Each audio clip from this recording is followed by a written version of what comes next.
Welcome back into Dawson Now. As you know, the podcast dedicated to the cultural catalyst of our day. And today we're very pleased to bring to you what I call a good friend, someone I met a few years ago, came close because we spent a lot of time on the road together. He is the 31st Lieutenant Governor of Alabama. He lives in Gunnersville, Alabama. He was formerly a member of the Alabama House of Representatives. He's got an incredible family. Hunter, Hayes, and Addie are his children. Kendall is his wife. Ladies and gentlemen, please welcome to Dawson Now, Lieutenant Governor Will Ainsworth. Welcome, Will. We're glad you're here. Yeah, great to be here, Scott. Always good to be with you. I appreciate your friendship and great to be on the podcast. Well, now, from the very onset, do I need to call you Lieutenant Governor, or will you give me permission just to call you Will for the next 40 minutes? I prefer for you to call me Will, please. Okay, awesome. Now, you grew up in Marshall County. You still live there. You went to Auburn University. Tell us a little bit about yourself, just so the listeners, we have a great crowd in Alabama, but we do have listeners elsewhere across the country, across the world. I just want to make sure, it's an Irish proverb. The best thing you can do for your friends is introduce them to your friends. I want to introduce them to my friend, Will Ainsworth. Tell them a little bit about yourself. Sure. Yeah. So grew up in a town called Boaz. Moved there. Actually, lived in Homewood for a year, right? We moved to Boaz, lived there until I went to college. The reason we moved to Boaz, Dad started a business called Progress Railroad Supply and Service Company, and he built that from scratch. So I grew up in a town called Boaz, and one of the things that was fortunate to have great parents, and my parents are solid believers, and at age 7, it was when I became a Christian, and that definitely changed everything about my life. I came home from a vacation Bible school, and told my parents then that, sorry, I just had a call coming in. But anyway, welcome to Zoom world. But anyway, yes. So came home from a vacation Bible school, told my parents I want to have a relationship with Jesus Christ, and was fortunate to have parents that explained to me what that was, prayed to receive Christ. And so, since then, was involved in a lot of ministry things in high school, went to college at Auburn, War Eagle to people out there. I met my wonderful wife, Kendall, there. She's from Tupelo, Mississippi. And we got married, and right out of college, went into youth ministry. And youth pastor at Grace Fellowship, and did that for several years. And also we were building a business, and it just became too much, honestly, to do both. And so I went to a volunteer status with youth ministry, which means you do more work. And so been involved in that capacity. Kendall, my wife, loves children. She's got a gift. She was a pre-K teacher, and so good with kids, and involved in the children's ministry now. We go to Gilden Springs Baptist Church, which I know you're happy with. Great church there with Jamie Pruitt. A childhood friend. I grew up with Jamie. And one of the best pastors, in my opinion, in the state. He's amazing. And then we got 3 kids, right? So we've got twin boys, Hunter and Hayes that are 10, and a daughter, Addie, that is 8, and definitely probably hands down best blessing in my life being a dad. I mean, what a joy. Love my kids, try to invest in them. We just got finished yesterday with winning the Gunslinger World Series. We went 6-0, and so that was fun. I helped coach the boys, and so that was a lot of fun, and teach them a lot of life lessons. And then never had a desire to be involved in politics, and we can kind of talk about that later, how I got involved. Anyway, that's kind of been involved in several businesses, but that's kind of a quick overview of me.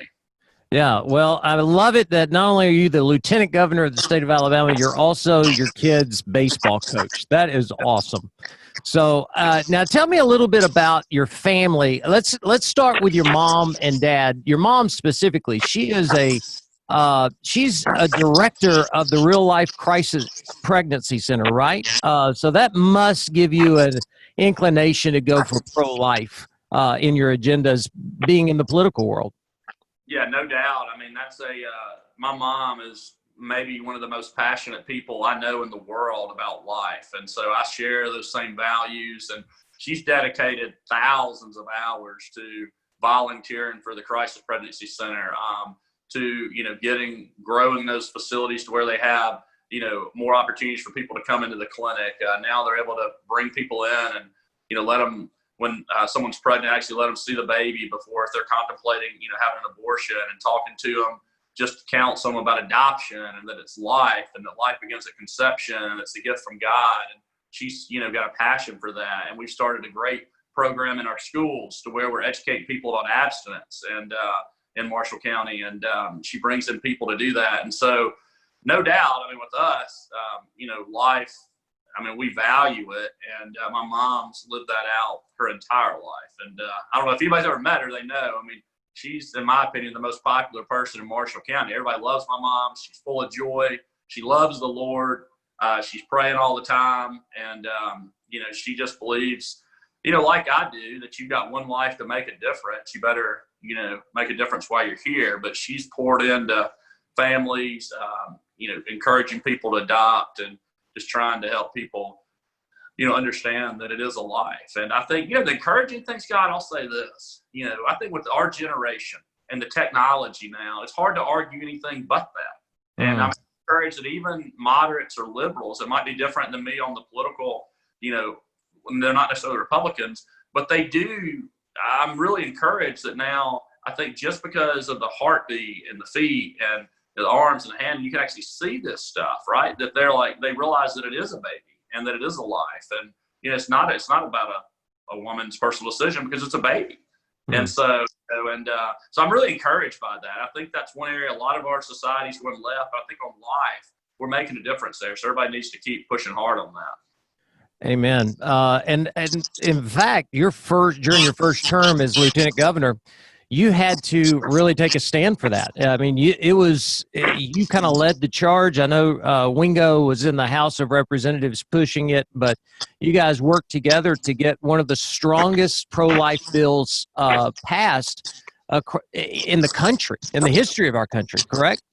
Yeah, that's right. And I'll tell you something, it's neat how God works. My mom and one of her best friends, Denise Hamilton, they actually decided, it was my first session as lieutenant governor, learning the rules, all the different process. And they decided they wanted to come down and watch me. So they set a date months out. Okay. Get this. They come down in the gallery the day I gavel through the bill, dealing with abortion and trying to stop that. And they were there. So you talk about just God's providence and timing. What an amazing thing. Just to look up there in the gallery and realize my mom's life work has been about, adoption, trying to stop abortion. And she got to see that. That right there was just, it's a God thing, is all I can say. Amen. That was months out planning the day. I watched it, and you just you drove it through like a leader should. So I applaud you on that. Now, all right. So your dad, he's a businessman, been involved in so many different things. You were the co-founder of Dream Ranch. Was that with your dad or was that with your brother? And explain a little bit to everyone what Dream Ranch really became. Yeah, so my dad's a great man. He definitely a strong faith leader. I can remember growing up many times, him investing in me about a lot of life lessons, but most importantly about, most important thing you can do is your faith and serving the Lord. And so he's lived that out, his business, and passed that on. As far as Dream Ranch, yeah. So basically the scenario there was I was partners when I got started with that with my mom and dad, right? They were partners. And then my brother's 6 years younger than me. And so when Austin graduated college, he came into the business then and, and then when he came in, he bought in and was a percent owner as well. And so that's how that worked. But Dream Ranch, yeah. So what is that, right? I had this dream to start a hunting and fishing destination, try to have one of the, best operations in the Southeast of the United States. We had some property, our family owned, and kind of my dad's deal was, hey, if you can make this thing cash flow, make it run, have at it. So we started off with a little bitty cabin, maybe, 700-800 square feet. It was little, it didn't even have a bedroom or anything. It's just a cabin, had a kitchen in it. And, I remember showing people when they got done hunting back to the Hampton Inn, which is where they stayed in town. And we started off and just kind of grew the business and kept reinvesting and buying more land. And we started that in 2004. And so I was a youth pastor. My off days were Friday and Saturday. So I did hunts on Friday and Saturday. And then I worked Sunday through Thursday at the church. And then, we're still, obviously with youth ministry, still do stuff at nights and, even the days I quote wasn't working. But so that went well, and it just kind of exploded. And we kept growing, and we built a lodge. And let's see, that would have been, if I remember right, 2009, if I remember right on that, was when we built the lodge. And, and then the business just really kind of took off from there. And we just kept growing, and, Lord blessed it. And so what does Dream Ranch do? We were a commercial hunting and fishing destination. We also raised whitetail deer and sold them to people for propagation purposes. We had operations in different states on the breeding side, but it was a lot of fun. I loved it. I loved outdoors. And, and then we kind of how I got hooked up with, I guess, even really obviously met you, later through Rick and Bubba. But the way we got hooked up with Rick and Bubba was, was the idea of, okay, let's try to figure out a way to use the platform of hunting and reach people for the gospel. And so we started a father-son hunting weekend and had Rick Burgess come in, because to me, he has maybe the most powerful testimony when his son died that I've ever heard as a parent. And so it was very moving to me. And we met him through a sports camp we did at our church. And so I asked Rick, I said, hey, man, what do you think about coming up and doing a father-son retreat and you investing in these dads and kids? And it took off, and so that's how I kind of got to know Rick and Bubba and the connection there with Dream Ranch. And that kind of became a tradition. And then it kind of, we had so much fun. We just let the whole Rick and Bubba team come up, and, it was good. I mean, it was a lot of fun and a lot of joy. And so that was kind of Dream Ranch. And then, when I got elected lieutenant governor, I got out of the business just because I didn't have the time and didn't want any potential conflicts there. And then actually my dad and brother just sold that a few months ago. And so we are completely out now. A great family from Mississippi is running it. And, I have mixed feelings on that. Obviously, that was business I built and loved it. But on the same token, honored to be in the role I'm in as lieutenant governor, and you can only do so much. And so. Yeah, it was a great business. I remember during the campaign, I think I was trying to get Mike Huckabee up there, and you guys were slam packed. And I was like, you can't find one spot for a Huckabee? And you were like, we're sold out. So congrats on building a big business. Yeah, we didn't let Huckabee in because he endorsed my opponent. So you like that, don't you? So, I love your reality, man. No, I respect Governor Huckabee. I mean, obviously, we'd love to have had him come. So he's good public servant, great conservative. I never even put two and two together. That was my problem in politics. I couldn't see what was going on behind the curtain. Anyway, all right, so we did get to know each other during the campaign, and it was so much fun. I'll never forget the video you sent Rick and Bubba and myself of you imitating my stump speech. I still have that, by the way. That will resurrect sometime soon. But you seem to have had a good time. You had a great team around you. You had you had Stan's son on your team. I mean, you had a quality team of Simple. How did you? It was a tough race for you. I mean, there were times when it was close. It was a close race to get to the primary, to get to the runoff in the primary. Yeah, I mean, and so, I started off, I was in the House for 4 years. For those of your listeners that don't know that, I started in the House in my House district, which is 27, which is Gunnersville and Arab. And so we did our initial poll, and, I kind of got frustrated just being one of 105. And I said, I'm going to actually move up to a position where I can, influence policy if I'm going to do this, or just get out and just, and so that was kind of my desire to run, is to make more of a difference. And so when we started off our first poll, I was at 6% name ID, all right, which is pretty discouraging because there's some dead people that have better name ID than that. Because I mean, the people that are in my area knew me, but outside of that, I was pretty much unknown. My opponent at the time was, right around 50%, almost had universal name ID. There was another guy running that had about 13% name ID. It was a good guy named Rusty Glover, senator from down in Mobile. He represented a bigger area. And so we were way behind. But, got to meet, first talk about you, right? Got to meet you. And so we kind of just hit it off, had a lot of fun, respected your character, respected your vision. You would have done a good job if elected as governor, no doubt. And appreciate you even considering running. We need more quality people like yourself to get in the arena.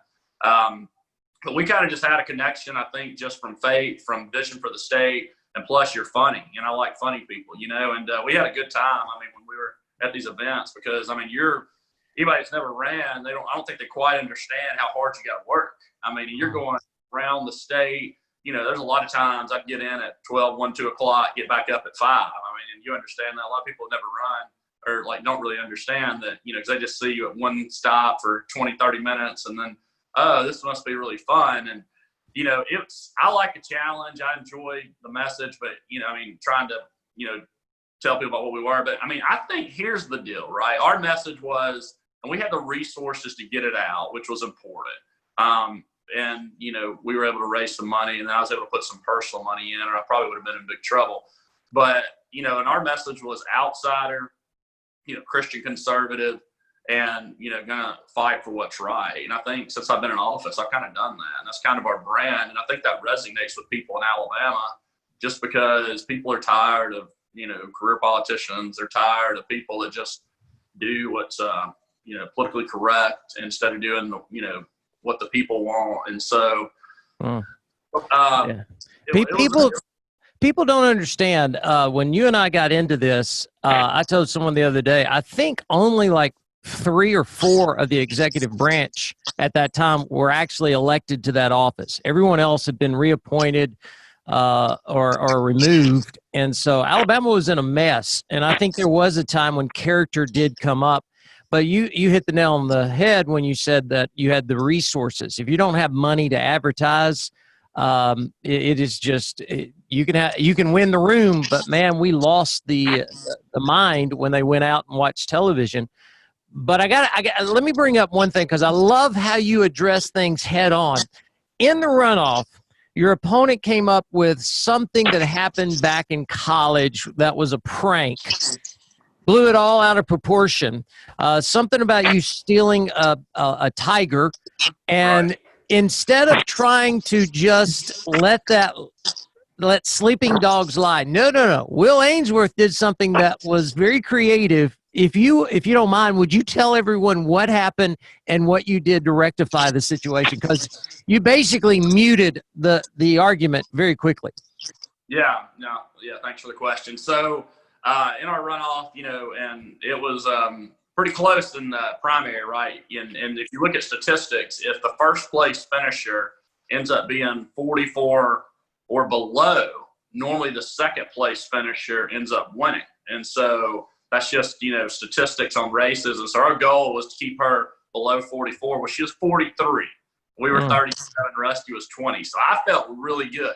But when we polled it was razor thin. We were up like maybe a point or two, which was within the margin of error.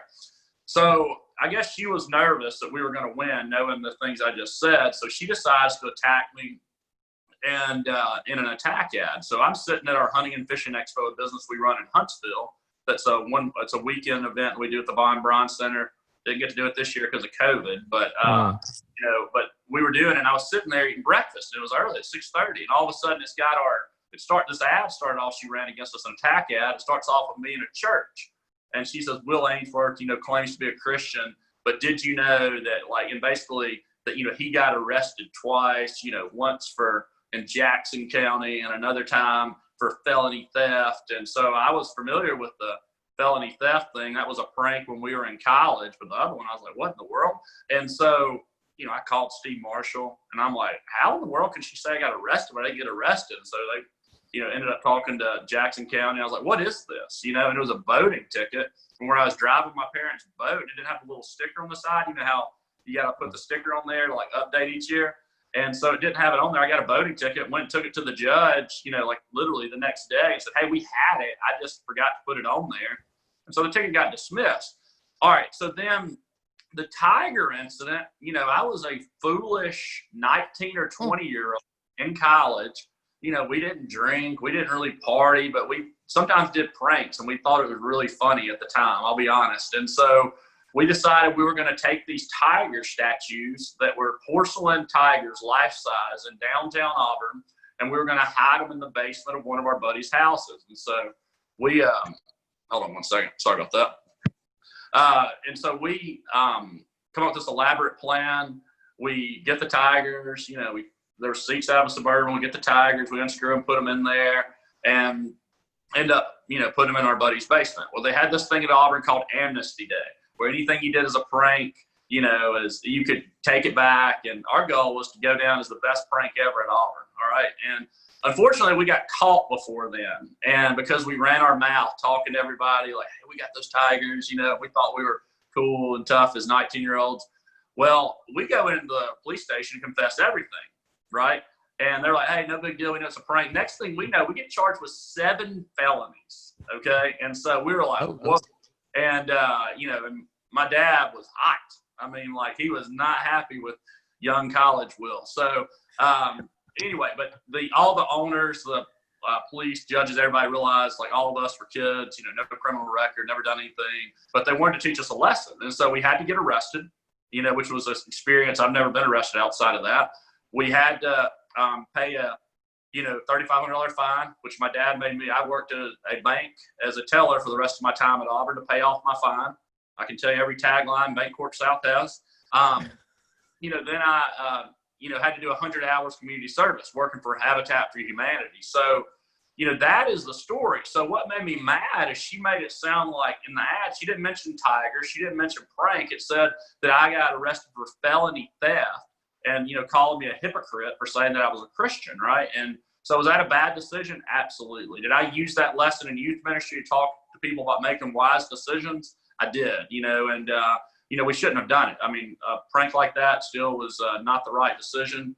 But sometimes 19, 20-year-olds make poor decisions. And so what we did is day before the election, we get a flatbed truck, and we put one of the banks that had these tigers was really mad that they were attacking me on this. So they let me use the tiger. So we bolt the tiger down to a flatbed truck. I get a bass boat and hook it up to this truck, and we do a press conference in every city. Huntsville, Birmingham, Montgomery, Mobile, and we just laid out the facts, just like we did then, that, hey, and I basically put signs up that Twinkle's a liar, because I was hot. I mean, because she was questioning my integrity, my family's reputation, and she was running hundreds of thousands of dollars of ads, right, attacking me on this. And so I just wanted to make sure we set the record straight. And let me say this, my campaign was like, no, Will, you don't need to respond to this. We just need to be quiet. You don't, if you respond, you're losing. And I said, let me tell you something, guys, it's my reputation on the line. I'm not going to let anybody slander me. I'm fighting back. And, if y'all don't like it, tough luck. I'm the one paying y'all, and this is what we're going to do.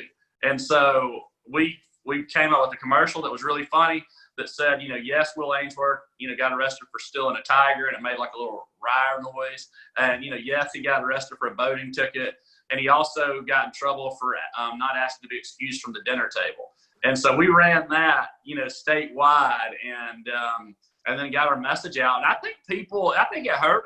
I really do. I think people were furious that she was trying to, flip something, that make something look like a prank into like that I was a crook, right? And I mean, I've never taken $1 from anybody, nor would I. Was I guilty of doing a prank in college? Yes, I was. So that's what happened there. All right, three things I observe out of that. Number one, my goodness, to attack something head on, I thought it was brilliant because you got so much free press and advertising out of just addressing it head on, doing it creatively. Two, I hope that have you and you mentioned the name Twinkle. She's a friend of mine, and I'm hoping you guys have been able to reconcile and be able to work on because you're working together for the state of Alabama now. But the third thing I was thinking of is with this, you have to trust your gut. And that's what you did. I saw it time and time again where the professionals, and let's face it, the political professionals are the ones that usually meddle themselves into a race and cause a lot of confusion and arguments that begin to happen. You got to just trust your gut. So with that, I'm going to move on. Maybe we can have Clint on and talk to her. But man, great campaign. You've done a tremendous job as our lieutenant governor. I got to ask you this. Now that you've won, what's been the biggest surprise you've had as being the 31st lieutenant governor of the state of Alabama? Yeah, let me say this first, and on the twinkle thing, I want to make sure. Sure. So, yeah, I mean, we're great. I mean, you know, and I think her consultants just talked her into doing that, and she made a bad decision, but she's a great lady, strong Christian, good public servant, and we're on good terms, so we're fine. Okay, good. Now, what's your biggest surprise as being lieutenant governor? Yeah, you know, biggest surprise. Wow, I think, let me think on that for a second. Biggest surprise was probably how toxic the left got after we did, you know, gabbled through, you know, just use the rules, right, to gavel through the abortion, you know, anti-abortion bill because, and just, you know, how they dialed in on that. I mean, my gosh, I got all kind of, you know, hate emails. I don't think we got death threats, but it was close to it. I mean, you know, bashing my wife, my kids, my daughter, you know, saying stuff like, hope she gets raped and has to have a pregnant, you know, I mean, just stuff like, are you kidding me? This is my, at the time, you know, 7-year-old daughter. So that's probably the biggest surprise is the venom that comes from people that don't agree with you on a position. I would say that's probably the biggest surprise because at the end of the day, you know, we're all humans and I would never want harm on, if I disagree with somebody, on anybody or their family. And for some of the venom from the left to come out on that was, you know, it's just sad. I mean, and probably really just shows their need, you know, just the depravity and just their need for a savior. But anyway, I mean, that's probably a big surprise. And I didn't really have much in the house. Right. And I remember being told very early on that in the political race, your opponents don't shoot to wound, they shoot to kill. And so they come after you with venomous hatred. And so you've experienced that. I will say, though, I heard a rumor. I just want to ask you about this, that after you won, you then get security detail. And I know you do not like to have a lot of people hanging around. How was that getting used to now having police involvement in your life 24/7, sir? Yeah, so, you know, part of the way the security detail works, you can turn it on or off. But yeah, I mean, as you remember on the campaign, I drove myself around, usually by myself, and I just enjoyed the time driving. You know, when I'm in Gunnersville, right, one of the things that's big for me is my kids to have as normal a life. You know, I don't want them getting used to people picking us up, and so we drive ourselves. Right. And I don't like when we go to baseball games, when we go to, you know, stuff in North Alabama, I try to just drive myself. Right.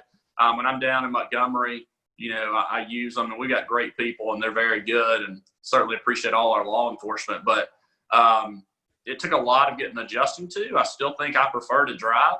And so, you know, it's kind of, we're not doing that. But, you know, you can turn it on or off. And I try to turn it off more than I turn it on. I heard they had a hard time getting you to turn it on. You were like, no, don't want it. And they had to almost force you to have security detail. Yeah, it's not something I wanted. I certainly, you know, a lot of people think that's great, but it's not something that I really wanted or liked. But it's fine. I was like, he owned Dream Ranch, for goodness sake. He knows how to use a gun. He's okay, I promise. But anyway, I get it. All right, so now you're lieutenant governor. What are some of the main areas? What are our current, before we get into the mask, and that's what everybody wants us to talk about, and I'm specifically waiting till later for that. But as you got into the lieutenant governor's role, what do you see as the current top issues Alabama is facing as lieutenant governor? Yeah, so outside of COVID, I mean, I think our office's number one issue has been workforce development and getting people job ready. The reason why 60 to 65% of the population in the state end up not having a 2-year or 4-year degree. And when you look at where jobs are going in the 21st century, we put together a report I'm proud of, one of the most in-depth comprehensive analysis of our state, what jobs are available, what jobs are going to be in the future, and how we get kids trained. And we made not only that, we also made recommendations from high school to community colleges to recruiting new talent to our state, basically going in and teaching kids apprenticeships, all these different things on how we get people what we call job ready. Because, I think we had a big mistake when I was in school. It was all about, where you're going to college. It worked out fine for me. It works out fine for the kids now that go to college for the most part. However, we've got to make sure we dial in and get that 60 to 65% of the students ready for a 21st century job. And so that's one of the areas our office has been dialed in on. It's been a fun project because, that right there, you're directly – because here's the thing. I heard this in youth ministry. I heard it from Saddleback, so you'll appreciate this, all right? This came from Doug Fields. He said everybody's got a God-given ability, right? And everybody's got a passion. It came from purpose-driven youth ministry. And I used to tell this to our kids all the time. But you take that same principle to getting a job. And, God gave people gifts. God gave people passions, right? And, the purpose, I think, of education is to get people ready for a job. It's not necessarily to get them ready for college. And so I think we've got to do a better job of helping kids find out. One of the things we're for is career coaches. And what we found is a lot of parents, unfortunately, don't do a good job of letting their kids know what's out there. It's not the kids' fault. I mean, honestly, parents are not the same caliber maybe of what used to happen, or the home's different scenario, or a lot of different variables there. But, I think what we've got to do is just educate people about what's out there. Because if kids have a purpose and they know that God has a purpose for their life and they can fulfill that, and you're doing what God's called you to do, there's going to be a tremendous amount of joy and happiness there. So as the Lieutenant Governor, I know that you're the president of this, you're over the Alabama Senate, you direct that. But some of the roles are limited. Would you like to see those roles expanded a little bit in the future or while you're in office? I think any lieutenant governor would always like to have more things they could do. I think I'm pretty fortunate in Alabama. There is a lot of people say, oh, there's not as much power as what you think. There's actually a pretty good bit of power with power of the gavel, because the bill gets carried over, called the chair. I decide if that bill comes back up or not. When all these bills get introduced in the Senate, I assign them to what committee they go to. Which is huge. We have hundreds, probably maybe thousands actually, of appointments that we'll do in the 4 years, putting people on boards, agencies, commissions, and those people have a big role in determining, how our future's shaped. And so we're involved in that. So, I think, lieutenant governor is what you make it. And, our goal is to be the most active and engaged lieutenant governor the state's ever had. And so that's kind of what we're trying to do. We'll see, history will judge us if we did that and did it well, but that's kind of what's our goal set now. Well, I'll say for those anyone who questions, without you gaveling through that law, the abortion prohibiting abortions law would have never been able to get through our House and our Senate. So for that, you showed how powerful of a seat it really is. So now there was a time when Alabama was considering the governor and lieutenant governor running on the same ticket so they could work together. Do you think that will ever get off the ground, or is that just people fantasizing? I'm against it. And after serving, I'm definitely against it. And I think we need to have different, elected separately to keep sometimes, if you have a difference of opinion, to keep people in check. And, whereas if you're on the same ticket, it's kind of hard to disagree. It's hard to, offer your opinion because, you're almost like the vice gov, right? And I think in Alabama, the way it's set up, I can be my own person. I'm elected, by individuals, and my job is to do what's right and also represent the people of the state. And so, right now, as a perfect example to talk about that, we get in the mask thing, but where there's a difference of opinion, and I think it's important to have different voices instead of just everybody getting in line. Yeah, because you have disagreed with the governor on several issues. That's not anything private. It's been out there in the press, and so you are your own man. That's been true from the campaign through your serving the state of Alabama. Right now, with the mask, that seems she has mandated a statewide mask policy. You've been kind of a critic of that, and can you just explain your reasoning behind so that people can hear the other side of it? Because all we're hearing is the health professionals saying that you've got to wear it. We're not saying that you shouldn't wear it. You're against the state mandate. So share your reasoning behind it. Yeah, first let me say this. So me and my family, we try to protect the safety of ourselves and others. So when we go inside, we try to wear a mask. We've been doing that for a while to protect others. When we're outside, honestly, I think it's kind of silly to wear one. When we're on a baseball field, I don't think anybody's that I'm aware of has got transmission from a baseball field. I know 500-600 kids that have played. I'm not aware of one that's got it from playing baseball outside when it's 90-95 degree heat. But inside, obviously, potentially dangerous area and can spread it. And I'm not that worried about myself or my family getting it, but I'm worried about me potentially infecting somebody that, might not fare well with it. So my position on the mask mandate is simple. It ought to be, we need to work about, our government's role should be to educate people about, that this is real. There's some people think it's a hoax, right? There's some people think that, it's not any worse than the flu. And it's serious, right? If you got any type conditions, diabetes, heart disease, overweight, and older, it's bad. You're going to end up and have to get treated and get some help in the hospital. If you're healthy, you're going to recover or maybe be asymptomatic.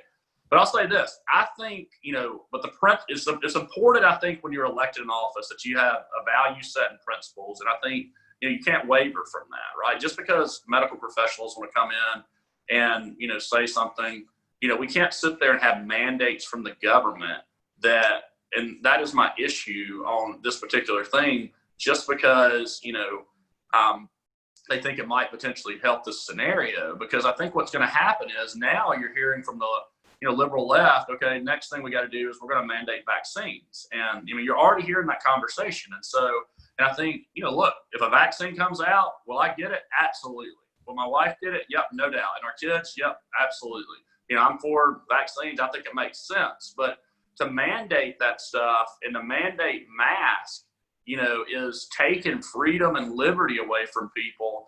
And I think it's also, this is going to be really interesting, all right? And I haven't talked about this yet to really many people, but we're tracking the data in these cities that have had mask mandates. Montgomery's claimed, it's gone down half. Well, Jefferson, it hasn't, okay? Huntsville, to my knowledge, has been about flat since they put in the mandates. Mobile hasn't really, gone down. Tuscaloosa, I think, increasing. So the question is, does mandates, do they even work, right?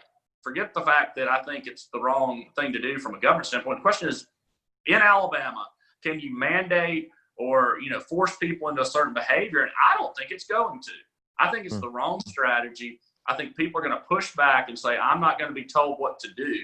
And I think what we need to do instead is educate people more about the virus. When people get it that have been in the hospital, let them tell their story. Let them talk about, hey, this wasn't fun. I was in there. Because look, we don't mandate you can't smoke, all right? But my grandmother got lung cancer, and I saw what it did to her and how, she went through that and it killed her. It was horrible, Scott. I wouldn't want anybody to go through that. That's why I don't smoke. And so I think a lot of times the best way to teach people is not through government mandates, but it's through personal responsibility, it's through education, and then letting people make a choice. But if somebody decides, hey, I don't want to wear a mask, in my opinion, that should be their decision. Yeah, there's a lot of debate going on about that. I wanted to make sure that you got your point across. Being a guy that makes his vocation trying to get as many people as humanly possible under one roof at any given time. Right now, it's just not a good season for us. So we're always trying to figure out, all right, how can we get this thing under control? Is it been blown out of proportion? And I've come to the point of realizing, COVID is a very serious situation. We don't want to be reckless, but we've got to learn how to live with this virus instead of being afraid to die from the virus. And that's what I see, a lot of people campaigning on.